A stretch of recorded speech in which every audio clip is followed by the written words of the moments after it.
அஸ்ஸலாமு அலைக்கும் வரஹ்மத்துல்லாஹி வபரகாத்துஹு. தினமும் ஒரு ஹதீஸ். மக்களே, உபரியான தொழுகைகளை உங்கள் வீடுகளிலேயே தொழுது கொள்ளுங்கள். ஏனெனில் கடமையான தொழுகையை தவிர ஒரு மனிதன் தொழக்கூடிய தொழுகைகளில் சிறந்தது அவர் தம் வீட்டில் தொழும் தொழுகையாகும் என்று அல்லாஹுவின் தூதர் ஸல்லல்லாஹு அலைஹி வஸல்லம் அவர்கள் கூறியதாக ஸைத் பின் சாபித் ரதியல்லாஹு அன்ஹு அவர்கள் அறிவிக்கிறார்கள். நூல் புகாரி, ஹதீஸ் எண் 731.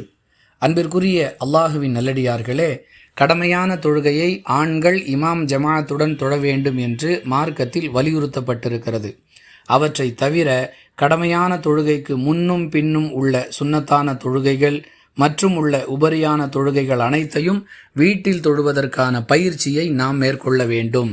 குறிப்பாக ரமலான் மாதத்தில் ஆண்களும் பெண்களும் பள்ளிவாசலுக்கு சென்று தொழுவதை விரும்புகிறார்கள். மார்க்கத்தில் அதற்கு அனுமதி வழங்கப்பட்டிருக்கிறது என்றாலும் வீட்டில் தொழுவதை சிறந்தது என்று அல்லாஹுவின் தூதர் ஸல்லல்லாஹு அலைஹி வஸல்லம் அவர்கள் அடையாளப்படுத்தி இருப்பதால் எதை மார்க்கம் சிறந்தது என்று சொல்லுகிறதோ அதை நடைமுறைப்படுத்துவதே உயர்ந்த செயல். வாஹிரு தஅவானா அனில் ஹம்துலில்லாஹி ரப்பில் ஆலமீன்.